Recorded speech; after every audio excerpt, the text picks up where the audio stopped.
చేస్తే ఈ ప్రమితి చూస్తే ఇంచుమించి ఇందులో 100 నుంచి 150 గుడ్లు పెట్టగలుగుతుంది. అది మనకు కనిపిస్తుందా? కనిపించదు. నెక్స్ట్ ఈ పురుగును చూసుకుంటే మనం ఇదేదో పురుగు అనుకుంటాం. ఇది చాలా మందికి అవేర్నెస్ ఉండదు. ఇది దోమతాలకు లార్వా స్టేజ్. 4 స్టేజ్లు ఉంటాయి. ఇది 2వ స్టేజ్. ఇది దీన్ని ఇట్లాగా ఒక 4-5 రోజులు వదిలేసాం అనుకోండి, ఇది ఎగిరిపోద్ది. ఆ ఎగిరిపోయిన తర్వాత ఒక దగ్గర ఉంటుందా? ఈ మా ఇంటి ఓనర్ గా ఇక్కడే పుట్టాను కాబట్టి ఈ ఇంటి ఓనర్ని కొడతాను అనుకుంటుందా? ఒక 1.5 కిలోమీటర్స్ అలా తిరిగి అలా ఖర్చుకుంటూ వెళ్తుంది. అంటే నేను అనేది ఏంటంటే షుగర్ క్యాన్సర్ జబ్బుల కంటే ఇది చాలా ప్రమాదం. షుగర్ జబ్బు వస్తే ఆడికే వస్తుంది, క్యాన్సర్ జబ్బు వస్తే ఆడికి ఇంకోటికి పాకదు. అది వాడు జెనెటికల్ గా ఏమైనా ఉంటే తప్పించి వాళ్ళకి ఇంకోటి దగ్గరికి వెళ్తుంది. ఇది అలా కాదు కదా.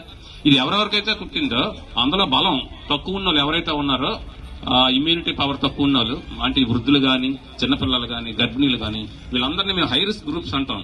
అంతే కదమ్మా, హై రిస్క్ గ్రూప్స్ అంటాం. వీళ్ళకి జ్వరం కానీ వచ్చిందంటే అది ఏ జ్వరం అనేది అలా కనిపెట్టుకుని చూస్తారు. మా ఏఎన్ఎంలు కానీ, మా హెల్త్ అసిస్టెంట్లు కానీ టెస్టులు చేస్తారు. ఎందుకు వచ్చిందంటే తల్లి పిల్లకి ఇద్దరికి ప్రమాదం. బిడ్డకైతే గ్రోత్ కూడా తగ్గిపోద్ది, మలేరియా తగ్గిపోవచ్చు, దాని ఎదుగుదల తగ్గిపోద్ది, బిడ్డ ఎదుగుదల తగ్గిపోద్ది. ప్లేట్లెట్ల కార్పొరేటర్ గారు చెప్పిన డెంగ్యూ వస్తే పూర్తిగా ప్లేట్లెట్లు పడిపోతాయి. 1,00,000 నుంచి 1,50,000 ఉండాల్సింది 10,000, 20,000 కేసులు కూడా చూసాం. సో అలాగైతే మనం బ్లడ్ ఎవరు ఇవ్వగలరా? బయట నుంచి మళ్ళీ ఎక్కడ కొనుక్కోవాలి, ఇవన్నీ చేసుకోవాలి. ఈలో పుణ్యకాలం పోతుంది. ఈ 2 జబ్బులు కూడా చాలా ప్రమాదకరమైన జబ్బులు. మనం ఇప్పుడు ఏం చేయాలి? ప్రతిరోజు కూడా మన ఇల్లు వాకిలు శుభ్రం చేసుకోవాలి. మన మలేరియా స్టాఫ్ వస్తే వాళ్ళకి కూడా కోఆపరేట్ చేయాలి. అలాగే ప్రతి ఇంటి దగ్గర కూడా మూతలు పెట్టాలి. ఎక్కడైతే మీకు ఓపెన్ గా ఉంటున్నాయో అవన్నీ మూతలు పెట్టాలి. ఏవైనా ప్రతిరోజు కూడా చిన్న ఉంపి సూరుకోవడం కాదు, లోపల చిన్న ఎగ్స్ కూడా స్టిక్ ఆన్ అయిపోయి ఉంటాయి, అంటుకొని ఉండిపోతాయి.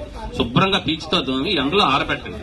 మీరు ఎక్కడైనా పొరపాటున ఎప్పుడైనా క్యాంపులు గట్ట వెళ్తే ఎక్కడైతే మనకి ఫ్రిడ్జ్ వాటర్ గానీ, ఏసీల దగ్గర గానీ, వాటర్ కలెక్షన్ పాయింట్స్ గట్ట ఉంటాయి కదా, ఒకవేళ మీరు ఏదైనా క్యాంపులు తాళాలు వేసేసారు అనుకోండి, చిన్న టెక్నిక్, దాని మీద చిన్న కొబ్బరి నూనె లాంటిది వేసేయండి. ఎందుకంటే మనకు ఊపిరితిత్తులు ఎలాగున్నాయో ఈ లార్వా ఏం చేస్తుంది అంటే తోక బయట పెట్టి ఊపిరి పీల్చుకుంటుంది.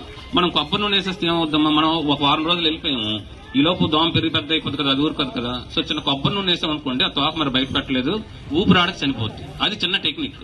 కానీ రోజు కూడా మీరు ఇల్లు వాకిలు శుభ్రం చేసుకుని మీరు ఈ ఏవైతే ఉన్నాయో అవన్నీ వంపి శుభ్రంగా క్లీన్ చేసుకోండి. ఇంకొక చిన్న విషయం ఏంటంటే మలేరియా, డెంగ్యూలనే కాదు, సీజన్లలో ఈ డయేరియాలు కూడా వస్తాయి కాబట్టి